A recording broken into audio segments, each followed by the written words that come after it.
국가보안법 얘기를 좀 하다 보면 지금은 이제 또 정권이 바뀌어가지고 윤석열 정권이 되면서 조금 이제 얘기가 좀 들어갔지만 한동안 문재인 정부 시절에 국가보안법은 사문화되었다. 이제 뭐 있으나마나한 법이다. 왜 굳이 그것을 폐지하려고 이렇게 애를 써야 되느냐 이런 얘기하는 분들이 간혹 있었습니다. 국가보안법이 사문화되었을까요? 만약에 사문화되었다라고 말하려면 그 누구도 국가보안법을 신경 쓰지 않아야 되겠죠. 구애받지 않고 자유롭게 행동해야 됩니다. 근데 우리 한국 사람들이 그러냐 하면 이제 그렇지는 않습니다. 뭐 예를 들면 한국 사람들이 해외 여행을 갔는데 어느 식당에 들어갔어요. 근데 우리말 쓰는 사람들이 앉아서 밥 먹고 있습니다. 같은 동포니까 반갑잖아요. 근데 누군가 그래요. 북쪽 사람들이래. 자, 그러면 우리 한국 사람들은 합석을 할까요? 아니면 식당을 나올까요? 대부분 나옵니다. 왜 나옵니까? 그 사람들하고 북쪽 사람들하고 합석을 하면 국가보안법에 걸릴 수 있다라는 것을 대충 아는 거죠. 감으로. 진짜로 그게 걸릴 수 있어요. 왜냐하면 앉아서 말을 막 같이 하면 해합통신죄 걸리지 않습니까? 또 혹시라도 뭐 뭘 권했다 음식을 그러면 뭐 편의 제공죄가 걸릴 수도 있고 그 다음에 북쪽 사람들하고 막 얘기하다가 아 잘생기셨어요 그럼 고문찬양죄 걸리겠죠. 또는 뭐 이제 헤어질 때 자 우리 헤어져서 이제 씩씩하게 삽시다 해서 네 하고 대답하면 지령수수죄 걸립니다.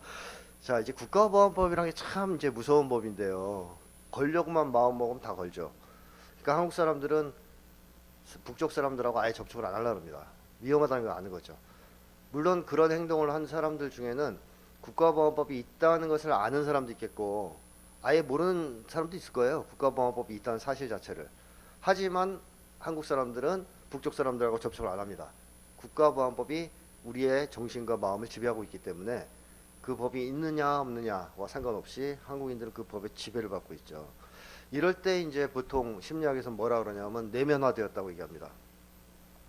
국가보안법이 외제적인 어떤 처벌 수단으로 기능하는 것이 아니라 우리 마음속에 들어와서 우리를 처벌하고 있는 거죠. 검열하고 있고 감시하고 있는 겁니다. 그러니까 예를 들면 공공장소에서 담배를 피우면 안 된다. 처음에 이제 그런 법이 만들어지면 사람들이 이제 담배를 피다가 걸릴까봐 그래서 처벌당할까봐 무서워서 안 피겠죠. 근데 한 10년 정도 지나고 나면 그 법이 있는지 없는지 아무도 모르지만 공공장소에 담배 안 핍니다 사람들이. 그럴 때 이제 그게 내면화됐다고 얘기하는 거예요. 그 법이 들어와서 이미 우리를 지배하는 것이죠. 근데 국가보안법은 사문화된 법이 아니라 내면화되고 내재화된 법이다. 이렇게 얘기할 수 있고요. 그렇다면 외재적으로 우리를 처벌하는 게 더 무서울까요? 아니면 내면화된 게 더 무서울까요? 내면화된 게 더 무섭습니다. 그리고 정신 건강에도 더 안 좋습니다. 차라리 외부에 국가보안법이 존재해서 우리를 막 괴롭히는 게 느껴지면 그게 더 그나마 정신 건강에 낫다는 겁니다. 근데 아예 들어와서 나를 지배하고 내가 그 법이 있는지 없는지도 모르는 새 지배당하면 정신 건강이 더 해로워요. 사실 그런 점에서 이제 과거에 프로이트부터 시작해서 많은 사람들이 내면화된 뭐 초자라든가 이런 걸 경고해온 것도 같은 맥락이겠죠. 자, 그래서 이제 국가보안법은 사문화되지 않았다. 우연히 우리의 마음과 행동을 지배하고 있다라는 말씀을 드리고 싶고요. 이 국가보안법이 우리 한국인들에게 강요하고 있는 트라우마, 분단 트라우마가 있습니다. 이제 분단 트라우마는 여러 가지를 얘기할 수 있겠는데 그 중에서 가장 핵심을 꼽으라 그러면 색깔 공포증이라고 할 수 있습니다. 색깔 공포증. 색깔 공포증은 딱 들었을 때 잘못 이해하면 색깔에 대한 공포증, 다시 말하면 사회주의나 빨갱이, 종북에 대한 공포증이라고 오해할 수 있는데 그게 아닙니다. 색깔을 두려워하는 게 아니고요. 색깔이 칠해질까봐 무서워하는 겁니다. 자기한테. 혹시 한국 사람들은 어때요? 길을 가다가 누굴 만나면 그 사람이 간첩일까봐 걱정하는 사람 있어요? 없습니다. 이웃집 아저씨가 사회주의자일까봐 걱정하는 사람도 없어요. 그러니까 그런 걸 무서워하던 시대는 끝났어요. 옛날엔 좀 있었는데 이제는 뭐 간첩이 나를 와서 어떻게 할 것 같고 사회주의자들이 나를 어떻게 할 이런 두려움은 없죠. 한국인들. 근데 뭘 두려워하냐면 아직도 종북으로 몰릴 수도 있다. 빨갱이로 몰릴 수도 있다. 무슨 얘기 잘못하면 사상 공세를 받을 수도 있다. 그러니까 색깔 공격을 당할 수도 있다라는 공포는 의연히 한국 사람들한테 있습니다. 그러니까 색깔 공포증이란 색깔 공격을 당할지도 모른다는 두려움이라고 이제 정의할 수 있겠습니다. 근데 이런 공포증이 왜 한국 사회에 생겨났을까요? 일반적으로 공포증은 뭐 특수공포증 중에 하나인 개공포증을 제가 예로 자주 쓰는데, 그걸 가지고 말씀을 드리면, 어렸을 때 개한테 물리면 그때 그 아이는 거의 죽음의 공포를 경험하거든요. 죽는구나. 근데 이 죽음의 공포는 해소하거나 처리하기가 상당히 어려운 강력한 감정입니다. 그래서 그게 처리가 안 되고 남아있다가 자기를 문 개가 아닌 다른 개에게 연합이 되는 거죠. 일반화되고. 그래서 아무런 개를 만나더라도 그 개를 만나는 순간 마음속에선 죽음의 공포가 올라와요. 그래서 꼼짝 못하고 마비된다든가 뭐 이런 이제 개공포증 증상을 보이는 건데요. 공포증은 이렇게 아주 강력한 감정, 죽음의 공포와 같은 강력한 감정과 뭐가 연합될 때 보통 생겨난다라고 이제 봐야 되는데, 색깔 공포증도 그렇다면 똑같은 맥락에서 발생했을 거라고 추측할 수 있을 겁니다. 만약에 한국의 역대 이제 권력 정부가 국민들을 향해서 빨갱이다, 뭐 종북이다 이런 공격을 퍼붓는데, 그러고 나서 아무 일이 없더라, 그냥 언어적 공격으로 끝났다, 그랬다면 한국 사회에 색깔 공포증 같은 게 생겨났을까요? 이 정도, 그 정도 갖고는 공포증까지 안 생깁니다. 그럼 어떻게 해야 생겨나느냐? 뭐 국민들을 향해서 빨갱이다, 뭐 종북이다, 사회주의다 이렇게 공격을 한 다음에 그 사람들을 잡아다 죽인다든가, 아니면 사회생활을 못하게 완전히 매장시켜 버린다든가, 이런 정도의 국가폭력이 뒤따르면 연합되겠죠. 색깔 공격과 죽음, 색깔 공격과 국가폭력이 연합됩니다. 그게 반복적으로 연합되면 한국 사람들은 색깔 공격을 당하는 순간 뭐가 떠오르느냐? 감정적으로 죽음의 공포를 느낀다든가, 혹은 국가폭력에 대한 공포가 올라오겠죠, 마음속에서. 그러면서 생겨난 것이 바로 색깔 공포증입니다. 우리 한국의 역사를 보면 해방 전후 시기, 그리고 한국전쟁 시기를 중심으로 해서 엄청난 양민학살이 있었습니다. 다들 이제 아시는 분들은 아시겠죠. 근데 뭐라고 정부에서 뭐라 그러고 죽였냐면 다 빨갱이라고 그러고 죽였거든요. 또는 죽이고 나서 뭐라 그랬냐면 빨갱이여서 죽였다라고 얘기를 했습니다. 그러니까 빨갱이와 죽음은 연합될 수밖에 없는 그런 역사가 있는 거죠, 우리한테. 또 한국전쟁이 끝난 이후에도 인혁당 사건을 비롯해서 수많은 사건들이 있었습니다. 색깔 공격을 퍼붓고 그 사람들을 죽이는, 혹은 완전히 매장시켜버리는 그런 일들이 계속 한국 역사에서 반복되어다 보니까 한국 사람들은 색깔 공격을 당하면 그것이 단순한 언어적 공격이라고 생각하지 않아요. 색깔 공격을 당하는 순간 살인 예고장을 받는 것과 같은 두려움을 느낍니다. 이게 바로 색깔 공포증의 정체죠. 어떤 분들은 색깔 공포증이 이제는 젊은 세대한테는 없는 게 아니냐 이렇게 얘기하는 사람들도 있거든요. 근데 나이가 좀 많은 사람들의 색깔 공포증과 젊은이들의 색깔 공포증은 약간 내용이 틀립니다. 나이가 좀 있는 사람들은 저희 세대만 해도, 저 같은 경우만 해도 색깔 공포가 있어요. 빨갱이 공격 당하고 막 잡아다 죽이고 그런 시절을, 젊은 시절을 보냈기 때문에 색깔 공포가 당연히 있습니다.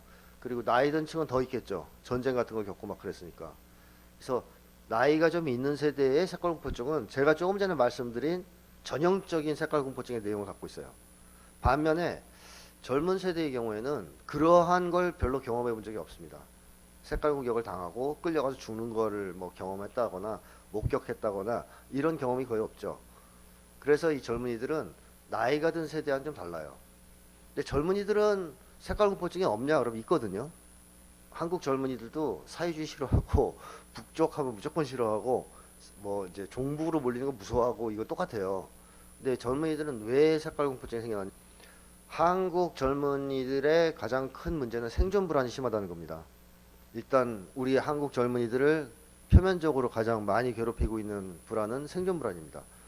영혼을 팔아서라도 취직하고 싶다 이런 말을 하는 시절 아니겠습니까? 이 젊은이들에게 있어서 그럼 색깔은 뭘 의미할까요? 색깔 공격을 당한다는 것은 생존이 불가능해진다는 걸 의미합니다. 한국 사회에서 먹고 살 길이 막힌다는 걸 의미합니다. 이것도 강력한 젊은이들한테. 그래서 젊은이들은 알아서 접근 안 해요. 옷도 빨간색 안 입죠. 국힘만 있습니다. 자, 이렇게 색깔과 거리를 두려고 그래요. 왜? 색깔 공격을 해서 죽었거나 이런 걸 보진 않았지만 그런 공격을 당하면 한국 사회에서 밥 먹고 살기 힘들다는 거. 그래서 젊은이들의 색깔공포증은 나이 든 세대하고는 또 조금 내용은 틀리다. 하지만 여전히 젊은이들도 색깔공포증을 가지고 있다. 이렇게 좀 말씀드리고 싶고, 그런 점에서 우리 한국 사람들은 남녀노소 할 것 없이 거의 대부분의 사람들이 색깔공포증을 가지고 있다. 이렇게 말씀드릴 수 있습니다. 한국 사회에서 색깔공포증을 가지지 않으려면 뭐 빨갱이 짓을 안 한다거나 사회주의를 자가 안 된다거나 하면 색깔 공격을 안 받을 수 있을까요? 그렇지 않다는 건 다들 아실 겁니다. 예를 들면 김대중 전 대통령이 빨갱이가 맞습니까? 아니지 않습니까? 그런데 평생 빨갱이라는 욕을 먹으면서 색깔 공격을 받으셨죠. 또 노무현 전 대통령 당연히 사회주의자나 좌파가 아니잖아요. 그런데 빨갱이란 공격을 무수하게 받았습니다. 그러니까 이렇게 한국 사회에서는 대통령까지도 빨갱이가 아닌데도 빨갱이로 몰릴 수 있는 그런 곳입니다. 따라서 일반 힘없는 국민들이 어떻겠어요? 자칫 잘못하면, 내가 조금만 처신을 잘못하면 색깔 공격을 당할 수 있고 빨갱이로 종북으로 낙인 찍힐 수 있다라는 공포가 심할 수밖에 없죠. 즉 색깔 공포증에서 자유로울 수 있는 한국인들은 거의 없다라는 겁니다. 자, 그러면 이 색깔 공포증이 공포증 아닙니까? 공포증은 명백한 정신장애입니다. 정신장애. 그러니까 우리 한국 사람들은 정신적으로 건강하지 않다라고 얘기할 수밖에 없는 상황이에요. 왜냐? 제 아무리 정신건강이 좋은 사람도 공포증 하나 갖고 있는 거죠. 뭐 예를 들어 나는 상담받을 필요도 없고 너무너무 마음이 건강해, 이런 사람도 색깔 공포증이 있잖아요. 그러니까 한국인들은 다 공포증 하나 정도는 갖고 있어요. 아무리 정신이 건강해도. 이 색깔 공포증은 한국인들 절대 다수가 공유하고 있는 집단 정신장애입니다. 그럼 한국인들이 이러한 공포증을 다 가지고 있다면 그것이 한국 사회에 미치는 악영향은 일반인들의 예상을 뛰어넘을 거라고 저는 생각합니다. 즉 일반인들이 예상한 것보다 훨씬 더 심각한 악영향을 미칠 거라는 거죠. 한국 사회에. 실제로 그렇고요. 그래서 그거에 대해서 제가 세 가지 정도로 추려서 조금 말씀을 드릴 건데요. 우선 첫 번째로 사고 능력을 저하시킨다는 게 있고요. 두 번째로는 후진적 정치를 고착시킨다. 그리고 세 번째로 반민주적 문화를 만연시킨다. 여기에 대해서 간단하게 좀 말씀을 드리겠습니다. 자, 사고 능력을 저하시킨다 중에서 제일 큰 문제 중에 하나는 색깔 공격을 당할 때 대응을 못하게 된다는 겁니다. 전혀. 자, 예를 들면 이런 거죠. 아까 그 어릴 때 개공포증이 생긴 사람이 이제 커서 이제 덩치가 막 190에 막 우람한 한 5명 정도 때려 눕히는 정도의 어떤 그런 건장한 성인으로 성장했어요. 이 사람이 길을 가는데 조그만 강아지가 나타나면 객관적으로 볼 때 이 사람이 강아지를 무서워할 이유가 없지 않습니까? 그 강아지가 이 사람 무서워야지. 근데 강아지를 무서워합니다. 꼼짝 못해요. 뭐 농담 섞어 말하자면 그 강아지가 야 굴러 임마 그럼 막 굴러다녀요. 떼굴떼굴. 강아지한테 꼼짝 못합니다. 왜 그런 이상한 행동을 하겠습니까? 그 사람이. 색깔 공격을 당할 때 사고 능력이 마비되기 때문이에요. 사고 능력이 마비되면 대응을 제대로 할 수가 없죠. 이거는 일반적으로도 아마 많이 경험하실 거예요. 엄청나게 놀래거나 무섭거나 당황하거나 할 때 생각이 잘 안 되지 않습니까? 근데 공포라는 것은 가장 사고에 나쁜 영향을 미치는 감정입니다. 공포가 심하면 사고가 생각이 안 돼요. 그래서 공포 영화 같은 거 보면 사람들이 너무 어리석게 행동한 장면들이 많이 나옵니다. 뭐 살인마가 닥쳐오면 뭉쳐야 되잖아요. 근데 뿔뿔이 흩어져서 각계격파당한다든가 아니면 그 자리에 앉아서 얼어가지고 죽일 때까지 가만히 있다든가 혹은 뭐 발광하는 사람도 있죠. 우린 다 죽을 거야 소용없어 꼭 있어요 그런 사람. 주인공이 따기 때리게 만드는 사람. 자, 그런 사람들이 왜 공포영화 보면 등장하냐면요, 지적 수준이 부족하거나 이래서 그런 게 아니죠. 무서워서 그런 겁니다. 무서우면 생각을 할 수가 없어요. 사고가 안 돼요. 그러면 적절한 대응을 하지 못하고 속수무책으로 당하게 됩니다. 바로 색깔공포증이 그런 문제를 한국 사회에 일으키죠. 즉 정부나 권력을 잡은 사람들이 국민을 향해 색깔 공격을 퍼부으면 국민들은 꼼짝 못하고 무너집니다. 그 대표적인 사례가 바로 수년 전에 2013년인가요? 통진당 해산. 다들 아픈 기억으로 갖고 계실 겁니다. 통진당이 해산당할 때 바로 그런 강력한 종북몰이가 있었고요. 그때 통진당도 잘 대응 못했고 무서워서 결정적으로 중요한 거는 아무도 도와주지 않았습니다. 국민들이. 딴 때 같으면 도와줄 거거든요. 이게 너무하는 거 아니냐. 왜 멀쩡한 정당을 해산시키느냐. 근데 종북몰이를 해버리면 아무도 못 도와줘요. 도와주면 자기도 거기 걸릴 것 같으니까. 그래서 그 당시에 통진당 해산에 반대하는 사람들이 이제 글을 쓰는 지식인들이 간혹 있었어요. 가뭄에 콩나듯이. 대부분은 침묵했고. 근데 그 사람들도 글을 쓸 때 꼭 이렇게 쓰더라고요. 제가 읽어보니까. 나는 통진당의 노선과 정책을 지지하지 않지만 이건 아니다 하는 식으로 꼭 앞에 그 서두를 달아요. 근데 누가 물어봤어요? 지지하는지? 안 물어봤지만 먼저 얘기합니다. 무서워서. 그러니까 그 정도까지 공포에 압도당했다는 거예요. 그 당시에. 그러니까 해산당하지 않을 도리가 없죠. 자, 이런 것이 우리 역사를 돌아보면 반복됩니다. 계속 반복됩니다. 국민들이 뭔가 이룰만 하면 색깔 공격이 한번 들어와서 다 주저앉히고 또 한번 될 것 같으면 또 한번 종북몰이가 시작돼서 다 주저앉히고 이러한 악순환이 계속 반복되는데 그 원인이 바로 뭐냐? 색깔 공포증이 사고 능력을 마비시키고 그 결과 대응을 하지 못하게끔 만들기 때문이다라는 것이죠. 자, 이것이 이제 사고 능력과 관련된 가장 큰 문제 중에 하나라고 말씀드릴 수 있고요. 그 다음에 또 제가 좀 더 심각하게 생각하는 것 중에 하나는 이 색깔공포증이 국가보안법을 초래하는 색깔공포증이 색깔 공격이나 종북몰이가 심할 때에만 사고 능력에 영향을 주는 게 아니고 평상시에도 사람들의 사고 능력을 저하시킨다는 거 그게 더 큰 문제가 아닐까 하는 생각도 들어요. 그러니까 우리 한국 사람들은 다들 아시겠지만 자기 검열을 엄청나게 합니다. 한국 사람들이 자기 검열을 잘한다는 거는 어디에서 할 수 있냐면 특정한 단어 같은 거를 사용하지 않거든요. 철저하게. 그 가장 대표적인 것 중에 하나가 바로 동무라는 단어죠. 평상시에 동무라는 단어 많이 쓰셔요. 식당 가서 동무 깍두기 좀 더 주세요. 뭐 이런 얘기 안 하시잖아요. 그죠? 근데 한국 사람들이 동무라는 단어를 모릅니까? 알죠. 마음속에 납니다. 저장돼 있어요. 뇌에. 그래서 어떤 식으로든 써요. 그 말을. 동무라는 말을. 어떤 식으로 씁니까? 그 적개동무 같은 때 쓰죠. 말동무, 길동무, 동무생각 뭐 이런 거. 그러니까 뭐에 붙여서는 자유롭게 써요. 잘 씁니다. 하지만 단독으로는 절대 안 씁니다. 놀라운 자기검열이죠. 아주 정말 한국 사람들이 자기검열을 잘한다는 걸 보여주는 증거 중에 하나입니다. 자, 근데 이제 한국 사람들이 동무에 대한 감정 반응도 엄청나게 이 뭐랄까요, 잘 자기가 통제가 되는 반응을 보이는데 예를 들면 드라마 같은 걸 보는데 1920년대 30년대 한국 영화 뭐 이제 미스터 선샤인 이런 드라마 보면 매 동무 얘기 맨날 나오거든요. 동무 뭐 내 동무들 뭐 이런 얘기 계속 나와요. 근데 하나도 어색하지 않아요. 그냥 자연스럽게 봐요 그걸. 근데 2000년대를 배경으로 한 드라마에서 동무 나오면 탁 돌아가요 눈이. 그만큼 예민한 거죠. 한국 사람 촉각을 곤두세우고 있는 거예요. 이 단어가 어디에서 어떻게 쓰이는가에. 그래서 자기도 그걸 잘 쓰고 남들이 쓰는 거에 대해서도 그만큼 주의를 기울이고 있다는 거죠. 무의식적으로.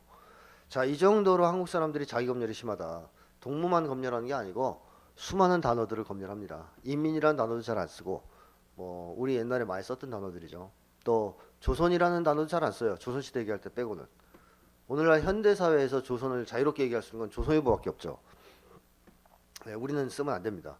그래서 그런 얘기도 잘 안 쓰고 또 생각도 자유롭게 말할 수 없죠. 예전에 신은미라는 재미교포가 한국에 와서 통일 콘서트 같은 걸 하면서 북쪽 사람들이 뭐 대동강 물이 참 맑더라. 북쪽 사람들이 휴대폰을 많이 사용하더라. 이래가지고 이제 국가보안법으로 조사받지 않았습니까? 추방당했습니다.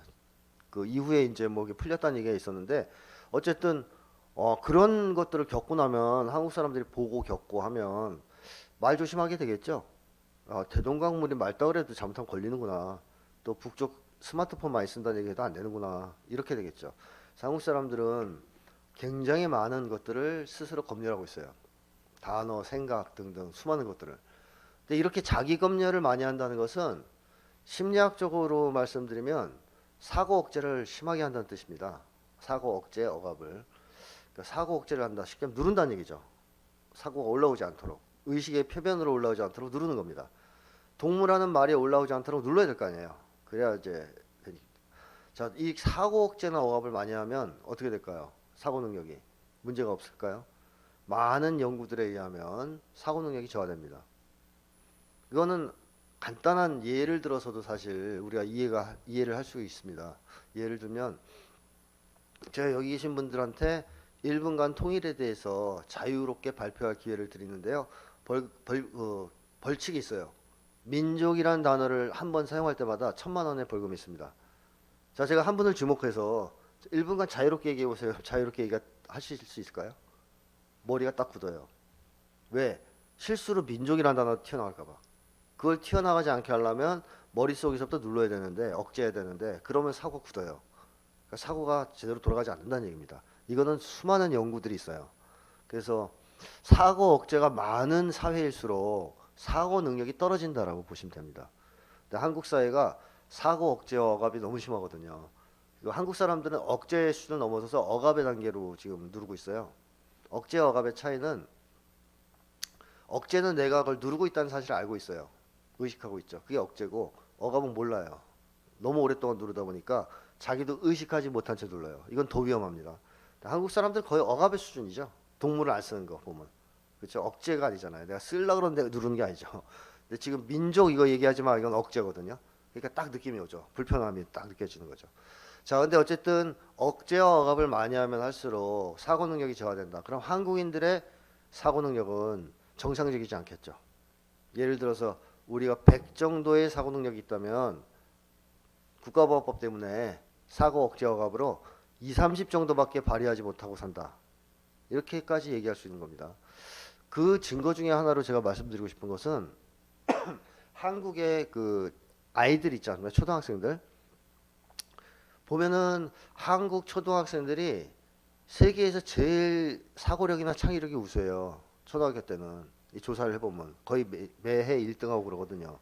그러니까 우리 민족이 엄청 머리가 좋다는 거예요. 초등학교 1학년 아이들은 이렇게 뻑하면 세계 1등을 하는데 우리 정도 나이 성인이 되면 세계에서 몇 등 정도 할까요? 사고력이나 창의력이 하위권으로 떨어져요. 그럼 어릴 때 세계 1위였던 한국인들이 자라나면서 뭘 잘못 먹어서 이렇게 되겠습니까? 저는 사고 억제 억압이 한국인들의 사고 능력을 체계적으로 저하시키는 것이 큰 원인이라고 생각합니다. 한국의 경우 아이들이 초등학교 1학년 때만 정도면 애는 사고 억제 억압을 거의 안 합니다. 할 줄 몰라요. 그래서 예를 들면 이런 비유를 쓸 수 있죠. 초등학교 1학년 아이들이 저 나중에 커서 평양 가서 살고 싶어요. 그러면 어른들이 귀엽다 그러잖아요. 아유 귀여운 놈 상상력도 풍부하네. 큰 인물이 될 거야 너는. 뭐 이러잖아요. 근데 나이가 좀 있는 성인이 나 나중에 평양 가서 살래요. 그럼 어떻게 돼요? 종북이세요? 신고해야지 막 이렇게 되잖아요. 자, 이게 제가 무슨 얘기를 하는지 이해하셨을 텐데 초등학교 1학년 아이들은 사고 억제 억압이 없어요. 그러니까 엄청 자유롭고 활달하고 정상적으로 돌아가는 거야. 그러니까 세계 1위가 되는 거죠. 근데 초등학교 5학년 정도만 돼도 자기 검열이 시작됩니다. 사고 억제가 시작돼요. 토론하는 과정에서 친구들하고 대화하는 과정에서 수업 시간에 선생님들이 전달해주고 이러면서 아이들이 하나씩 둘씩 이건 안 된다는 걸 배우기 시작해요. 나이를 먹으면 더더욱 많아지겠죠. 그러니까 체계적으로 사고 억제와 억압의 내용이 많아지면서 한국인들의 사고력도 체계적으로 저하된다. 전 그렇게 봅니다. 이게 풀리면 노벨상 나올 거라고 봐요. 국가보안법이 폐지돼야 저는 비로소 우리가 노벨상 수상자가 나올 것이다. 석학, 지식인 이런 사람들도 사고력에 있어서는 제가 볼 때 많은 제약을 받고 있을 것이다. 이 사고 억제와 억압 때문에 실제로 그렇고요. 그래서 이게 이제 한국인들에게 커다란 어떤 손해를 끼치고 있다. 사고에 있어서. 그리고 어떻게 보면 국가 경쟁력에도 상당한 악영향을 미치고 있다고 저는 봅니다. 한국에서 진짜 똑똑한 사람들 많이 나오고 천재가 많이 나오고 뭐 기발한 사람들 많이 나오고 뭐 빌 게이츠 뭐 이런 사람 나오는 거 좋아하잖아요, 한국 사람들은. 근데 그런 사람들이 안 나오잖아요, 희한하게. 왜 안 나오냐? 국가보안법이 있어서 전 그렇다는 거죠. 좀 세게 얘기하면. 빌 게이츠는 어린 시절에 무슨 얘기를 할 때 그 얘기를 하면 국가보안법으로 처벌될 거라는 생각을 해본 적이 없는 사람이에요. 한 번도. 그러니까 어떤 사고든지 자유롭게 할 수 있었던 사람이에요. 뭐 스티브 잡스나 이런 사람 다 마찬가지죠. 근데 한국 사람들은 그렇게 잘하는 사람 한 명도 없다는 겁니다. 자, 그런 점에서 보면 이 국가적으로 큰 손해를 보는 문제고 우리의 정신 건강에도 상당히 안 좋다라는 점을 꼭 말씀드리고 싶고요. 사고 능력과 관련해서 한 가지 더 말씀드리고 싶은 것은 한국인들이 정상적인 사고를 하기 힘들게 만드는 것이 바로 국가보안법이다라고 말씀드리고 싶은데요. 이 정상적인 사고라 하면 판단의 기초에서 사고와 행동을 하는 것을 저는 정상적인 사고라고 생각합니다. 즉 판단이 필수적으로 들어간다는 거죠. 우리 사고에는. 근데 판단에는 두 가지 판단이 있습니다. 진입 판단과 가치 판단이 있죠. 진입 판단은 어떤 것을 참이냐 거짓이냐 하는 것을 판단하는 거고요. 가치 판단은 나한테 이익이 되느냐 손해가 되느냐 하는 것을 판단하는 겁니다. 그래서 이익이 되면 가치가 있는 거고 손해가 되면 가치가 없다. 이제 이해관계를 판단하는 거죠. 쉽게 얘기하면. 그래서 사람들은 이 판단을 두 가지 판단, 진입 판단과 가치 판단을 해야 그 다음에 뭔가를 할 수 있어요. 이걸 하지 않으면 그 다음 단계로 나가기 힘듭니다. 예를 들면 저희가 지금 여기에 다 모여 살고 있다고 가정해 보고요. 이 건물에 살고 있습니다, 지금. 근데 이 앞에 지하철역이 있잖아요, 항공역. 근데 없다고 가정해 보고 어느 날 이 앞에 지하철역이 뚫린다는 얘기가 들려와요. 그럼 제일 먼저 뭐부터 해야 되겠습니까? 진입 판단부터 해야 됩니다. 진짜인지 아닌지. 그래서 뭐 정부 홈페이지에 들어가서 확인을 하든 뭐 전화해서 물어보든 SNS를 보든 진짜인지 아닌지부터 확인해야 되겠죠. 그래서 진입 판단을 했더니 요 앞에 지하철역이 생긴다더라. 확인됐어요. 진입 판단 끝났습니다. 그럼 그 다음에 뭘 하냐면 가치 판단하죠. 우리한테 요 앞에 지하철역이 생기면 이로울까 해로울까를 판단합니다. 이롭잖아요. 가까운 데 생기면. 그럼 그 다음에 이제 거의 가치 판단까지 끝났어요. 가치가 있다. 이롭다. 그 다음에 하는 게 바로 지하철 여기 뚫리는 거를 찬성하는 운동 같은 걸 하는 거죠. 나가서 서명이라도 하고. 근데 만약에 가치 판단, 진입 판단과 가치 판단을 할 수 없다면 찬성해야 될지 반대해야 될지 몰라요. 그렇죠? 지하철 뚫리는 거에 대해서 요 앞에. 그래서 사람들은 필수적으로 사고 과정에서 항상 이 두 가지 판단을 해요. 하고선 그 다음 단계로 넘어갑니다. 이게 안 되면 그 다음 단계로 안 넘어가는 거죠. 근데 전 세계의 모든 사람들이 이렇게 진입 판단과 가치 판단을 하고 그 다음에 어떤 행동, 사고 이런 걸로 넘어가는데 우리 한국 사람들만 아주 특이하게도 진입 판단과 가치 판단을 하지 않고 이상한 판단을 먼저 하는 게 하나 있어요. 그게 뭐냐면요. 네, 좀 전에 한 얘기가 이겁니다. 이건데 종부 판단을 한국 사람들은 먼저 해요. 이건 제가 만든 말인데 간단하게 얘기하면 이거예요. 어떤 것이 종북으로 몰릴 위험이 있냐 없냐를 판단을 먼저 합니다. 그러니까 예를 들면 누가 무슨 말을 했는데 찬성을 했어요. 그럼 종북으로 몰릴 가능성이 있냐 없냐를 판단한다는 거예요. 찬성을 하려고 그럴 때. 또 내가 무슨 말을 하려고 할 때 이 말을 하면 종북으로 몰릴 위험이 있냐 없냐를 판단하는 겁니다. 이런 판단을 한국 사람들은 항상 먼저 합니다. 그래서 만약에 종북으로 몰릴 위험이 없다라고 판단되면 비로소 진입 판단과 가치 판단을 하고요. 만약에 종북으로 몰릴 위험이 있다 그러면 사고가 스톱돼요. 더 이상의 사고가 진행되지 않습니다. 정말 이상하죠. 기형적입니다. 정말 기형적인 사고를 하는 겁니다. 전 세계에서 유일하게. 근데 이렇게 되면 어떤 문제가 생길 수 있을까요? 종북 판단을 앞세우다 보면. 우선 가장 크게 우려되는 것은 진리에 접근을 할 수 없다는 거죠. 자, 요거는 제가 심리학자니까 심리학과 관련해서 조금 말씀드리면 제가 예전에 그 대학교 시절에 은사님 뵀을 때 그 은사님이 이런 얘기를 하신 적이 있어요. 한국인의 심리를 제대로 파악하려면 분단 문제를 반드시 다뤄야 된다. 정말 좋은 말씀이시죠. 당연한 말씀이시죠. 그리고 이제 그 다음 말씀이 문제예요. 그런데 대한민국에 분단 문제를 연구하는 심리학자가 한 명도 없다. 틀린 말씀입니다. 제가 있지 않습니까? 그러니까 저를 빼고 하신 얘기겠죠. 자, 근데 어쨌든 예, 한 명도 없다면서 개탄하시는 거예요.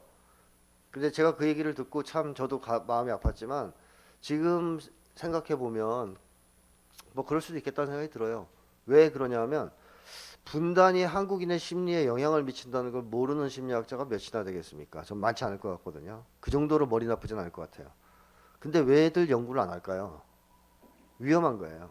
저거 잘못 연구했다가는 종북으로 몰릴 가능성이 있단 말이에요. 그거 구태할 이유가 없죠. 근데 저는 이제 그런 걸 이제 신경 안 쓰는 사람이고 무신경한 사람이라서 저는 연구를 한 거란 말이죠. 자, 그러면 결국 한국인의 심리를 제대로 밝히려면 반드시 분단 문제를 다뤄야 되는데 심리학자들이 그 기피하잖아요. 종북 판단을 먼저 하면서. 그러면 진리에 접근을 할 수가 없죠. 즉 한국인의 심리를 제대로 규명해낼 수가 없는 거죠. 학문적으로 엄청난 문제입니다. 이거 사실. 근데 이게 심리학 차원에만 있겠어요? 모든 쪽에 다 있습니다. 다. 예를 들면 우리 한국 사람들이 아유 이제 신자유주의 체제는 끝났대잖아, 망한대잖아. 이 얘기는 이제 아무나 막 해요. 지나가는 개도 하더라고요. 그죠? 신자유주의 이제 끝났다 이런 얘기를. 세계적으로 그런 흐름이 막 이제 일반화되고 있는데 한국 사람들은 그러면 신자유주의가 이제 끝이야? 더 이상은 안 돼? 지속 가능하지 않아? 그러면 어떤 차제로 가야 되지? 여기에 대한 상상을 못 해요. 한국 사람들은. 지구촌에 있는 다른 나라 사람들 하고 있거든요. 하고 있고 실제로 행동으로도 옮기고 있어요. 그런데 우리 대한민국만 그거 무풍지대입니다. 왜? 상상을 못 해요. 위험하다고 생각하는 거죠. 그러니까 그런 점에서 종북 판단이 정말로 위험합니다. 진리에 접근을 못하게 만들어요. 이 시스템과 제도가 틀렸으면 어떤 시스템과 제도가 좋을까? 과감하게 여러 가지를 들여다봐야 되거든요. 사회주의 뭐 이런 거 포함해서. 근데 접근 스톱 안 합니다. 그냥 이 시스템 안에서만 생각하려고 그래요. 이러다 보니까 한국 사회는 발전을 못하고 있죠. 특히 젊은 세대들 같은 경우에도 외국 같은 경우하고 정말 다릅니다. 지금 외국은 젊은이들이 급격하게 좌경화되고 있거든요. 미국, 유럽 다 할 거 없이. 왜? 신자유주의 체제 살아보니까 너무 안 좋거든. 오징어 게임 같고. 근데 한국 젊은이들만 그런 생각을 안 해요. 세계에서 유일하게. 제일 똑똑한데도. 왜 그러냐 하면 바로 종북 판단을 앞세우기 때문이죠. 그 다음에 종북 판단을 앞세우면 또 어떤 문제가 있냐 하면 자살골을 넣게 돼 있습니다. 결국. 한국에서 흔히 그런 얘기해요. 가난한 사람들이 왜 국힘을 찍는 거야? 가난한 사람들은 국힘 찍으면 안 되지 않아? 근데 찍어요. 그쵸? 왜 찍습니까? 무서워서 찍는 거예요. 좀 제가 간단하게 말씀드리면 한국의 보수는 기본적으로 합리적 사고를 통해서 보수가 된 사람들이 아니에요. 그러니까 나는 가난한데 이렇게 따져보니까 국힘이 나를 지지해, 나의 이익을 대변해주는 정당 같아. 그래서 국힘을 지지해. 이렇게 된 사람들이 아니라는 거예요. 한국의 보수는 기본적으로 뭐에 의해서 형성됐을까요? 아까 얘기했던 색깔공포증에 의해서 형성된 겁니다. 보수를 지지하지 않으면, 보수 이데올로기를 받아들이지 않으면 색깔 공격을 당할 수 있다. 빨갱이로 몰릴 수 있다. 이런 것 속에서 압도적인 많은 사람들이 그쪽으로 넘어갔고요. 그 다음에 젊은이들도 왜 보수 성향을 띠느냐? 그 성향을 띄어야 밥 먹고 사는데 유리하거든요. 만약에 진보 쪽을 선택하면 밥 먹고 살기에 불리할 것 같거든요. 이런 데서 색깔공포증이 작용을 해서 이데올로기를 선택하는 거예요. 자기 이익을 정밀하게 따지기보다는. 그러니까 공포가 있으면 사람들이 합리적 사고나 판단을 통해서 자기에게 필요한 이념 같은 걸 받아들이지 못해요. 그때는 공포가 저항합니다. 근데 한국 사회에서는 기본적으로 자살골을 넣게 만드는 거죠. 그 결과. 그러니까 돈 없는 사람들이 국힘당을 지지하고 또 자기한테 손해되는 정책을 지지하고 자살골을 넣게 만드는 것이죠. 그리고 이제 한국의 노동조합 조직률이 낮은 것도 저는 국가보안법과 큰 관련이 있다고 생각합니다. 왜냐하면 그 서구 유럽만 해도 서구 유럽 북유럽만 해도 노조 조직률이 70% 80%막 이러지 않습니까? 아이슬란드는 94%라고 그러더라고요. 그제 깜짝 놀랐는데 하여튼 그 정도로 높더라고요. 근데 하여튼 낮은 나라도 보통 70% 넘어요. 그럼 한국은 지금 양대 노총 합쳐서 10%좀 넘거든요. 그러면 이렇게 얘기할 수 있을까요? 북유럽 노동자들은 노동조합이 노동자에게 이익이 된다는 사실을 알고 있기 때문에 절대 다수가 노동조합에 가입하고 한국 노동자들은 그걸 몰라서 가입을 안 한다라고 얘기하면 맞을까요? 그렇게 얘기하면 우리 한국 노동자들의 지적 수준을 모독하는 거죠. 한국 노동자들도 노동조합이 노동자의 이익을 대변한다는 정도는 알고 있습니다. 또 사장이나 관리자한테 머리 조아리며 사는 게 아니라 노동자들이 단결해서 당당하게 자기 주장하며 사는 것이 사람답게 사는 것이다. 왜 모르겠습니까? 다 알죠. 근데 왜 노동조합에 가입하지 않고 노동운동을 안 합니까? 한국 사회는 노동운동하면 빨갱이로 몰리는 사회잖아요. 종북몰이 당하기 쉬운 사회입니다. 그게 무서우니까 접근 안 하는 거예요. 스타벅스 가서 저 민주노총 조합원이에요. 그러면 커피 한 잔 더 주는 세상 사회가 아니에요. 한국 사회는 다들 아시다시피 미친놈 이런 세상이죠. 그러니까 노동운동을 했을 때 존경받는 사회들도 있어요. 예를 북유럽 같은 데는 노조 지도자 이러면 존경받습니다. 한국은 노조 지도자 그러면 이제 감옥 갈 놈, 좀 있으면 뭐 빨갱이가 물어 올릴 사람 이렇게 찍히는 사회 아니에요? 누가 그걸 마음껏 노동운동에 뛰어들겠어요? 노조를 만들고 못하죠. 물론 생존에 대한 두려움도 작용합니다. 그거 만들면 이제 잘리면 밥 먹고 살기 힘들다. 이것도 작용하지만 국가보안법 체제만 아니었다면, 국가보안법만 아니었다면 저는 한국의 노조 조직률이 이렇게 낮을 수 없다고 생각하고, 또 노동운동이 이렇게 오랫동안 정체 상태에 머물러 있을 거라고도 생각 안 합니다. 또 한국 사회도 마찬가지고 이런 게 다 자살골이라는 거죠. 근데 뭐 예를 들자면 이루 말할 수 없기 때문에 이 정도로 일단 마무리를 하고요. 그 다음에 이제 이 국가보안법이 우리에게 강요하는 또 하나의 심각한 문제점은 한국의 정치를 후진적 정치로 만든다. 즉 후진적 정치를 고착시키고 있다라는 점을 얘기하고 싶습니다. 자, 제가 여기서 후진적 정치라고 말씀드리는 것은 뭐냐 하면 정상적 정치가 아니란 뜻이에요. 그러니까 저는 뭐 아주 뭐 선진적이고 세계 최첨단의 정치 이런 거 바라지도 않아요. 그냥 정상적 정치나 했으면 좋겠거든요. 근데 한국 정치는 정상적이지가 않습니다. 그럼 제가 생각하는 정상적인 정치는 뭐냐? 정책 경쟁 정치입니다. 정책 경쟁을 하는 겁니다. 즉 지난번 대선 때 이재명과 윤석열 후보가 붙었잖아요. 두 사람이 정책으로 싸우는 거예요. 기본소득, 전국민 기본소득 뭐 이런 거 갖고 싸우는 거예요. 그럴 때 이게 정상적 정치거든요. 정책 갖고 승부하는 거. 그러니까 제대로 된 정치는 정당들이 국민들에게 도움이 되는 정책을 개발하고 그것을 국민들한테 알려서 호소하고 표로서 심판받는 정치가 그래도 자본주의 사회에서의 정상적 정치 아니겠습니까? 정책 경쟁을 하는 정치. 근데 한국은 정책 경쟁 정치가 아니에요. 어떤 정치를 하느냐? 반칙으로 이기는 정치를 해왔습니다. 여태까지. 예를 들면 북유럽 같은 경우에는 복지국가라고 다들 알고 계실 텐데 무상교육, 무상의료 이런 것들을 하고 있지 않습니까? 그걸 왜 할 수 있었냐면 진보 세력이 예를 들어 삼인주의 정당들이 그걸 주장했을 때 보수가 그걸 받아들였기 때문이에요. 왜 받아들였냐? 국민들이 압도적 지지를 받았기 때문이죠. 그러니까 국민들이 압도적 지지를 하면 보수가 반대를 못합니다. 왜? 계속 반대하면 선거에서 참패하니까. 또 정당 존립이 이틀어질 수도 있기 때문에. 그러니까 국민의 지지에 의해서 결국 정치가 움직이는 거거든요. 진보든 보수든. 그렇게 해서 복지국가가 된 거예요. 무상의료, 무상교육 같은 거 다 하게 된 거죠. 근데 한국도 그렇게 될 수 있는 기회가 과거에 있었습니다. 1950년대에 조봉암 선생이 대통령 후보로 나와서 33.4인가요? 제가 정확하진 않습니다. 그 정도의 굉장한 득표를 했어요. 부정선거 속에서. 또 그 인기를 바탕으로 진보당을 창당했는데 조봉암 선생이 창당한 진보당의 뭐 강령이나 정책 같은 걸 보면 북유럽 삼인주의 정당보다 더 뭐랄까 진보적이에요. 아, 굉장히 용감한 시도였죠. 게다가 국민적 지지가 막 올라갔어요. 인기가 막 올라갔어요. 아, 다음엔 조봉암이 될 것 같은데? 막 이런 분위기. 자, 그러자 이승만 정부는 어떻게 했습니까? 북유럽 정당들처럼 보수 정당들처럼 아, 선거에서 잘못하면 지겠다. 양보하자 우리가. 그래서 무상의료 무상교육 할게. 이렇게 나왔습니까? 다들 아시겠지만 조봉암 선생을 간첩으로 몰아서 처형했습니다. 이거예요. 한국 정치의 특징은 바로 반칙으로 승리하는 정치입니다. 이 상대방을 정책 경쟁을 통해서 꺾지 않고 색깔 공격을 통해서 제거하는 것은 그야말로 반칙 아닙니까?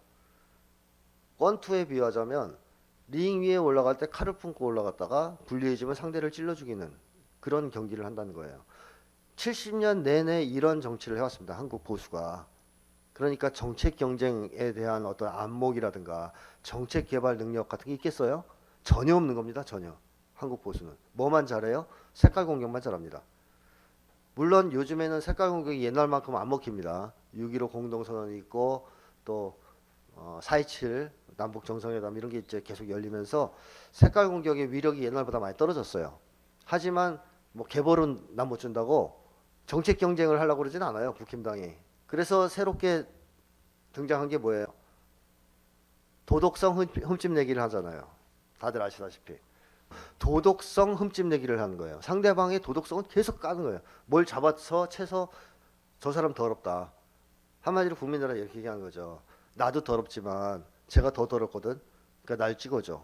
이 정치를 하고 있어요. 이번 대선은 전 그런 정치 대선이었다고 봐요. 정책 경쟁이 사라지고 누가 더 더러운가, 누가 더 바본가 이걸 가지고 경쟁을 하려고 했어요. 뭐 어쨌든 참으로 안타깝게도 앞으로 이런 상황이 계속된다면 한국에는 제가 볼 때는 정상적인 정치가 작동할 수 없을 거라고 봅니다. 미래에도 정책 경쟁을 할 수가 없으니까. 또 정책 경쟁을 할 만한 이념 정당도 또 노동계급의 이익을 대변하는 정당 같은 것도 등장할 수가 없기 때문에 계속 이런 개싸움을 할 거예요. 민주당이 지금 정책이 없잖아요. 아시다시피 민주당이 지금 죽쓰고 있는 이유 중에 하나는 정책이 없어요. 그러니까 국힘당하고 큰 차이가 없는 거예요. 그럼 왜 과감한 정책을 개발해서 그걸 가지고 국민들한테 어필하지 못하냐? 무서워서 그렇습니다. 잘못 얘기하면 색깔 공격에 걸리거든요. 그러니까 색깔 공격에 걸릴까봐 정책 얘기는 안 해. 그러면 싸울 수 있는 게 뭐가 있어요? 윤석열이 더럽다 이런 거밖에 없잖아요, 그죠? 상대방한테. 그러니까 서로 막 더럽다, 뭐 트집 잡고 제 팸이다, 아니 저놈은 꼴 뭐 여혐이다 이런 거 갖고 싸움질 하잖아요 지금. 정책은 다 실종되고 한국 정치가 이렇게 수준이 바닥을 치게 된 것은 국가보안법이 강요한 것입니다. 국가보안법이 있는 한 한국 사회에 정상적인 정치가 정착한다는 것은 불가능합니다. 제가 볼 때. 진보 정당이 성장하고 발전하는 것도 불가능합니다. 민주당이 정신 차려서 제대로 하는 것도 불가능합니다. 따라서 노무현 전 대통령이 국가보안법 폐지를 기어이 하려고 그렇게 애를 쓰셨던 이유가 충분히 납득이 되죠. 지금 상황에서 보니. 자, 어쨌든 이렇게 한국 정치가 후진적 수준에 머무르게 만드는 것도 역시 국가보안법이 초래한 하나의 이제 비극이라고 말씀드릴 수 있고, 이렇게 후진적인 정치가 한국 사회를 70여 년 넘게 지배했다면 한국인들의 의식, 특히 민주주의에 대한 의식, 이 민주의식은 정상일까요? 그게 정상이라고 보면 좀 이상하겠죠. 왜냐하면 그거는 오물탕에서 아름다운 뭐가 자라는 거랑 비슷하지 않겠어요? 불가능하지 않겠습니까? 한국인들의 민주주의 의식도 심각할 정도로 왜곡되어 있습니다. 그 가장 대표적인 게 바로 한국 사람들은 한국 사회가 자유민주주의 사회라고 착각하고 있어요. 자신이 자유민주주의자라고 생각하고 있습니다. 윤석열 대통령도 그렇게 믿고 있는 것 같더라고요. 옛날에 박근혜 그도 그랬고, 그래서 자유민주주의를 수호하겠다 이러잖아요. 자유민주주의를 제일 앞장서서 파기하는 사람들이. 자, 자유민주주의에서 핵이 뭘까요? 가장 중요한 거 사상의 자유입니다. 이건 뭐 상식이라서 제가 뭐 설명하기도 좀 민망합니다. 예를 들면 사상의 자유가 없는데 언론 출판 집회 결사의 자유가 있다. 그 무슨 소용이 있을까요? 언론 출판 집회 결사의 자유는 사상의 자유 때문에 필요한 겁니다. 사상의 자유가 있고 그래서 내 사상을 언론에 공표할 자유가 필요하잖아요. 책으로 출판할 자유, 내 사상을 실현하기 위해서 집회를 열 수 있는 자유, 결사할 수 있는 자유가 필요한 거 아니에요? 근데 자유민주주의 핵은 사상의 자유입니다. 뭐니 뭐니 해도. 따라서 사상의 자유에 대한 태도가 그 사람이 자유민주주의자냐 민주주의자냐 아니면 파시스트냐를 가르는 기준점입니다. 자, 근데 우리 한국 사람들은 어떨까요? 이런 얘기 할 수 있을까요? 한국의 공산당이 허용될 때라야 진정으로 민주주의가 실현되었다라고 말할 수 있다. 이거 누가 한 얘기입니까? 한국 정치인 중에 이 얘기 한 사람이 있는데요. 노무현 전 대통령이죠. 네, 노무현 전 대통령이 일본에 갔을 때 한 얘기입니다. 너무 상식적인 얘기죠. 사상의 자유를 보장해야 된다는 얘기고 사상의 자유가 보장돼야 자유민주 국가라고 얘기할 수 있다라고 한 거예요. 근데 이 얘기를 했을 때 우리 국내 반응은 어땠어요? 난리가 났어요. 난리가 났습니다. 그 당시 이제 국힘인지 한나라당인지 하여튼 노무현은 공산주의자다, 막 끌어내려야 된다, 사과해라 난리가 났어요. 근데 이 얘기를 노무현 전 대통령이 미국이나 유럽에 가서 했으면 뭐라 그러더니 오히려 물어봤을 거예요. 왜 당연한 얘기를 하시냐고. 당연한 거예요. 당연한 얘기. 다른 나라에선. 우리나라에선 그 당연한 얘기를 하면 빨갱이가 돼요. 공산주의가 됩니다. 한국 사람들의 민주주의라는 의식이 얼마나 심각할 정도로 왜곡되어 있는지를 보여주는 중요한 하나의 사건입니다. 한국 사람들은 국제 기준, 보편 기준하고 전혀 맞지 않는 생각을 갖고 있고 그것을 민주주의라고 착각하고 있어요. 이게 엄청난 문제죠. 예를 들면 한국 사람들은 저 1번과 2번 중에서 어떤 쪽에 손을 더 많이 들겠습니까? 2번입니다. 2번. 놀랍게도. 1번이 민주주의자의 입장이고요. 2번은 파시스트의 입장인데 한국 사람들이 2번에 손을 들어요. 대부분. 금지할 수 있다는 거죠. 한두 개쯤은. 근데 저 논리가 왜 파시스트 논리냐면 히틀러가 저 논리를 어떻게 개발했냐면 유럽 사회는 시민혁명 이후에는 사상의 자유를 제한할 수 없었어요. 사회적 분위기가. 그거 얘기했다 큰일 나는 분위기였어요. 왜냐하면 사상의 자유를 쟁취하기 위해서 엄청난 피를 흘려서 겨우 시민혁명에 성공하고 자본주의 체제를 만들었기 때문에 사상의 자유를 제한해야 된다 이런 얘기하면 큰일 납니다. 그 당시 분위기상. 근데 히틀러는 제한해야 되는 거죠. 자기가 독재 권력을 만들려면. 그래서 내세운 기발한 논리가 뭐냐. 사상의 자유는 보장돼야 한다. 하나 우리는 독일은 사회주의 소련, 그 당시에는 이제 러시아가 소련이었습니다. 사회주의 국가. 사회주의 소련과 대치 중인 특수 상황이므로 사회주의는 금지할 수밖에 없다라는 기상천외한 논리를 개발했습니다. 그게 파쇼 논리죠. 그렇게 해서 독일이 사회주의를 탄압하기 시작해요. 그리고 단 1년도 안 돼서 파쇼화됩니다. 자, 그러면 우리 한국에서 한국인들이 믿고 있는 논리 있잖아요. 사상의 자유는 중요하다. 하지만 우리 국가 대치 중인 특수 상황이므로 일부는 금지할 수밖에 없다. 너무나 똑같지 않습니까? 히틀러의 논리랑. 그러니까 한국인들은 정치적인 견해에 있어서 파시스트들이에요. 민주주의자들이 아니에요. 민주주의자라면 노무현 전 대통령 정도 얘기해야 돼요. 공산당 허용해야 된다, 인정해야 된다. 이런 얘기를 할 줄 알아야 민주주의자고, 안 돼, 그거는. 사회주의는 안 돼. 종부는 안 돼. 이런 사람은 다 파시스트예요. 실제로 제 말이 맞나 틀리나 외국 나가서 한번 얘기해 보십시오. 미국인이나 유럽인들 데리고 보통 이제 약간 식견이 있는 사이코들 말고 네오나치 이런 사람들 말고 정상적 사람들한테 한국은 이런 특수상황이니까 사상 한두 개는 금지해야 돼. 그런 얘기하면 당장 뭐라 사람들이 너 파시스트냐? 그 사람들을 이해를 못해요. 한국 사람들만 이해하고 서로 맞다고 얘기하는 기이한 사고방식입니다.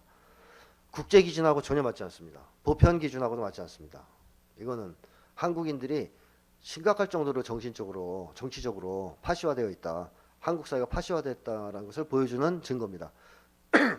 왜냐하면 정치인들 중에서 노무현 전 대통령 수준의 얘기를 한 사람은 한 명도 없지 않습니까? 한 명도. 노무현 전 대통령 말고 없어요. 아무도. 저게 상식이 될 때 한국 사회는 비로소 민주화되었다고 말할 수 있는 거 아니겠습니까? 근데 어떤 사람은 이런 얘기를 합니다. 야, 뭐 여러 가지 금지하는 것도 아니고 딱 하나 금지하는데 그게 문제가 되냐? 그럴 수도 있지. 이렇게 얘기하는 사람도 있어요. 이게 이제 파시스트의 전형적인 논리인데 사상을 하나만 금지하는 건 괜찮아요? 그리고 하나만 금지하는 거 문제가 됩니다. 당연히. 왜 문제가 되느냐? 생각해 보시면 중세시대 때 사상을 여러 개 많이 금지했어요? 딱 하나 금지했어요. 이단. 그래서 사람들을 뭘로 다 죽였어요? 이단으로 몰아 죽였습니다. 마음에 안 드는 사람은 다 이단으로 몰면 죽일 수 있었어요. 다시 얘기하면. 히틀러가 여러 개 금지했어요? 딱 하나 금지했어요. 사회주의. 그리고 마음에 안 드는 사람 다 뭐로 몰면 돼요? 사회주의로 몰면 죽일 수 있습니다. 한국에서는 뭐로 몰면 죽일 수 있어요? 지금 오늘날 기준으로 말하면 종북으로 몰면 돼요. 그러면 제거할 수 있습니다. 자, 제가 말씀드리고자 하는 요지를 이해하셨을 것 같은데 단 한 가지의 사상이라도 금지되면 그 사회는 반드시 마녀 사냥이 가능해지고 파시화되고 중세기적 야만 국가로 전락합니다. 그리고 우리 역사가 인류 역사가 그걸 보여줬죠. 히틀러가 독일을 파시화시키기 위해서 제일 먼저 한 것은 사회주의 금지였고 무소리니가 이탈리아를 파시화할 때 제일 먼저 한 것은 사회주의 탄압이었습니다.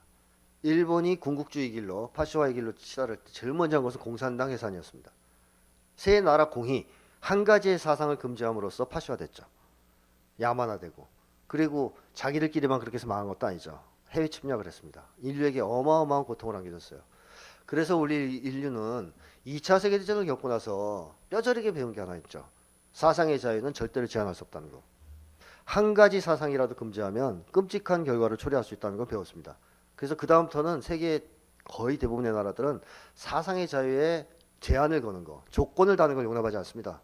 유엔도 그렇고 우리 한국인들만 인정해요. 이런 말도 안 되는 발상을 갖고 있는 거죠.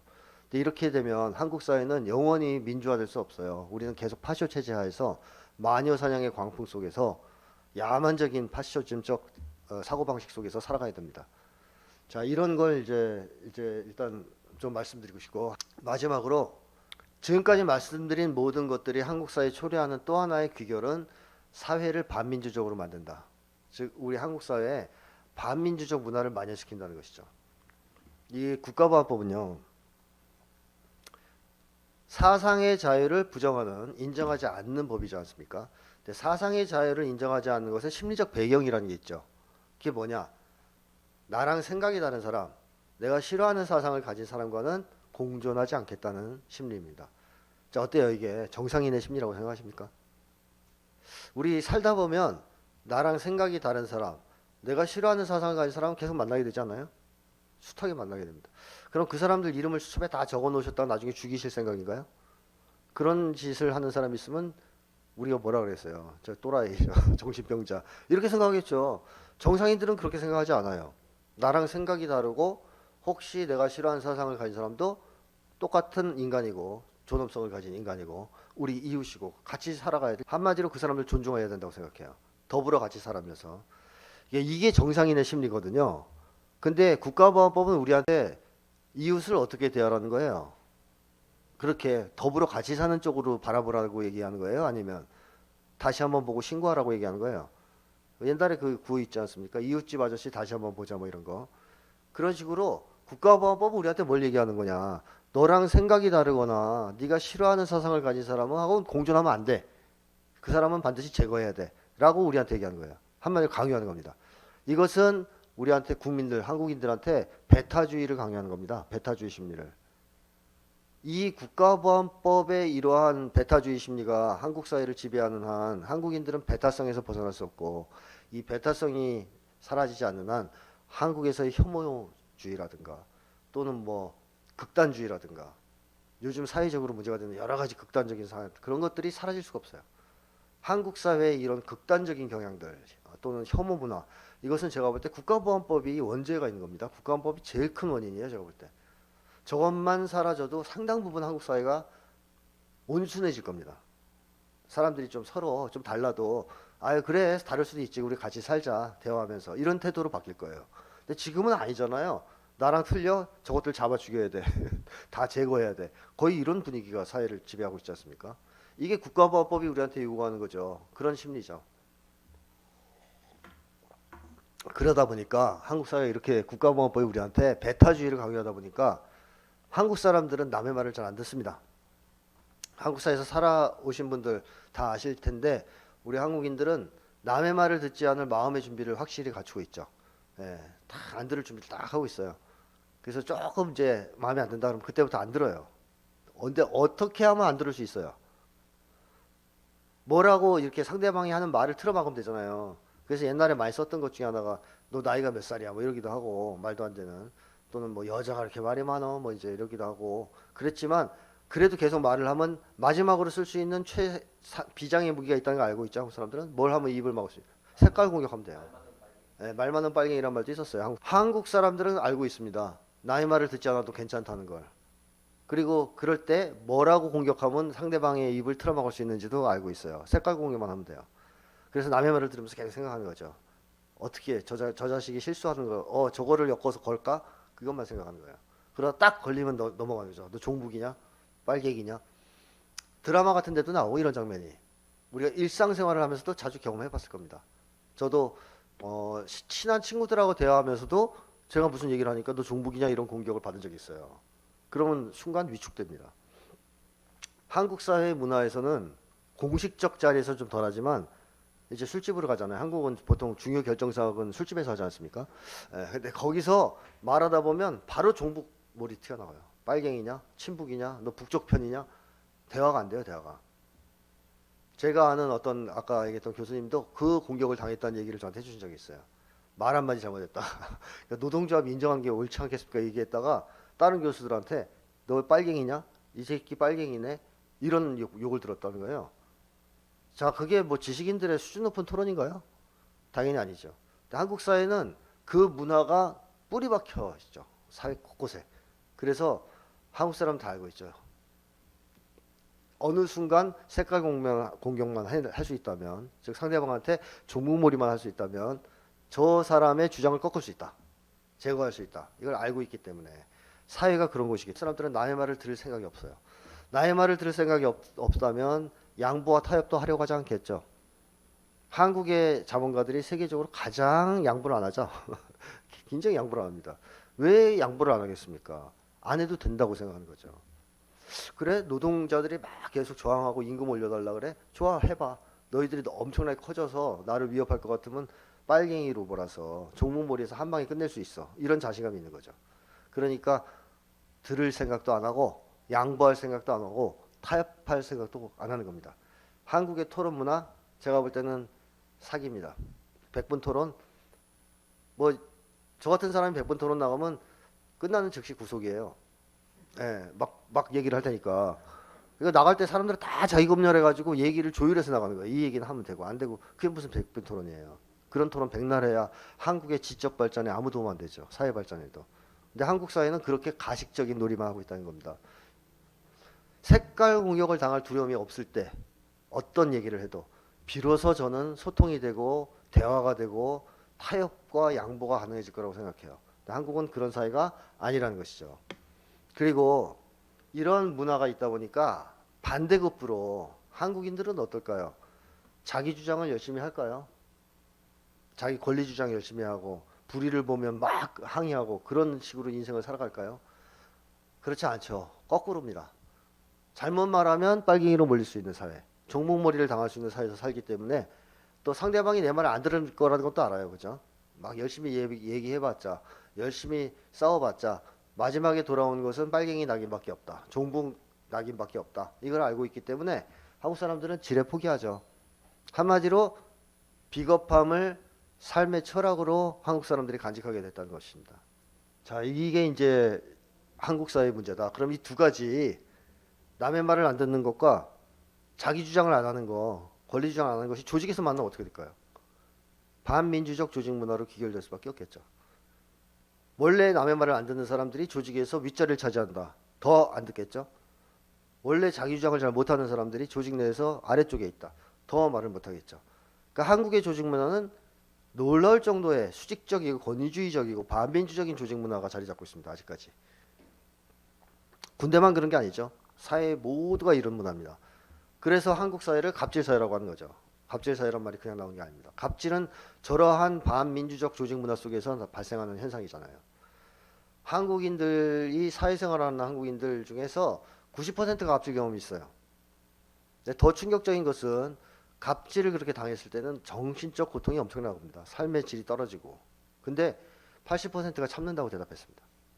한국 사람들은 갑질이 횡행하는 조직 문화 속에서 살아오면서 그 엄청난 고통을 그냥 참고 지나가는 거예요. 그러니까 정신건강이 나빠지지 않을 수 없죠. 사는 게 재미없고 힘들 수밖에 없죠. 그러니까 한국인들이 경험한 스트레스의 가장 큰 원인이 제가 볼 때는 바로 반민주적 조직 문화고, 이 반민주적 조직 문화의 근원적인 원인은 바로 국가보안법이라는 거죠.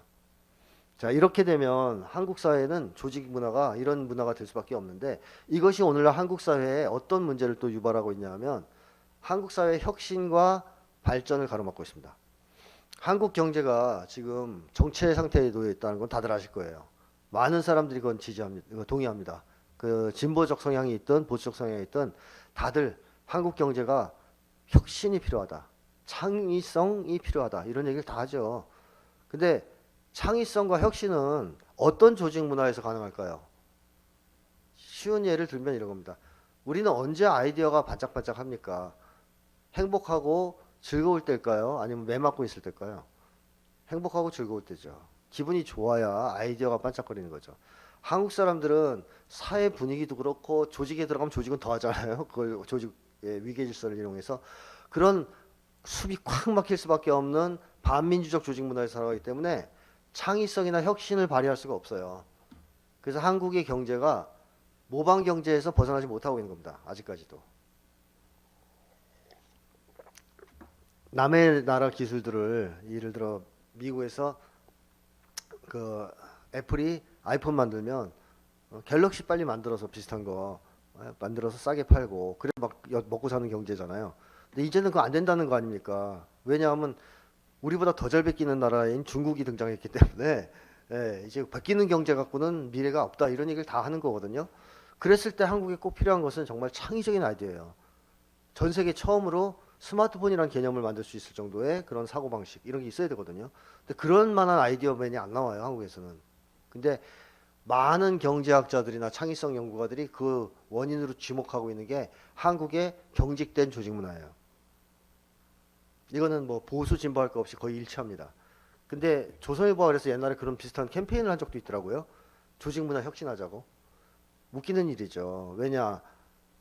국가보안법을 그대로 놔두고 조직문화를 민주적으로 만든다는 얘기는 오염물질 공해로 뒤덮인 한국 사회에서 안국동만 청정지역을 만들겠다는 얘기랑 똑같은 얘기 아닌가요? 불가능하죠. 만약에 정말로 조직문화를 창의성이 꽃피어날 수 있고 혁신적 아이디어가 나래칠 수 있는 그런 조직문화, 민주적인 조직문화로 만들고 싶다면 사회문화부터 바꿔야죠. 무슨 말이든 할 수 있는 조직문화를 만들고 싶다면 사회에서부터 그게 가능해야 되지 않겠냐 이거죠. 그렇다면 국가보안법 폐지는 필수죠. 반드시 폐지해야 됩니다. 국가보안법을 폐지해서 무슨 말을 해도 두려움을 느끼지 않아도 되는 사회가 돼야 조직 내에서도 어떤 말을 할 수 있는 겁니다. 자, 이게 이제 저는 뭘 의미하냐면 국가보안법을 폐지하냐 폐지하지 못하느냐 하는 것이 한국인의 정신건강을 좌우하는 중대한 문제인 동시에 국가의 흥망성쇠를 좌우할 수 있는, 즉 우리 한국이 여기서 그대로 주저앉을 것이냐 아니면 새롭게 미래로 나갈 것이냐를 좌우할 수 있는 중차대한 문제라는 걸 좀 말씀드리고 싶어요. 그냥 야 좀 나중에 하자, 정신적으로 힘들어도 참자, 이렇게 할 문제가 아니에요. 이걸 그대로 놔두면 한국 사회는 여기서 그때 무너질 겁니다. 제가 볼 때. 우리 아이들이 상상력이 하나도 없고 창의력이 하나도 없다, 이런 얘기가 계속 나오지 않습니까? 이런 사회 분위기를 일거에 혁신할 수 있는 것은 바로 국가보안법 폐지라고 저는 생각합니다. 자, 트라우마의 극복, 그리고 그걸 위한 국가보안법 폐지, 더 이상 미룰 수 없다. 이것을 우리가 계속 미루다가는 한국 사회가 여기에서 주저앉고 붕괴될 위험이 있다. 이거를 폐지함으로써 한국 사회가 미래로 정상화된 사회 또는 더 나은 미래로 나아가는 출발점을 우리가 열어야 된다. 그게 뭐 윤석열 정부라고 해서 미룰 수 있는 과제가 아니라고 생각합니다.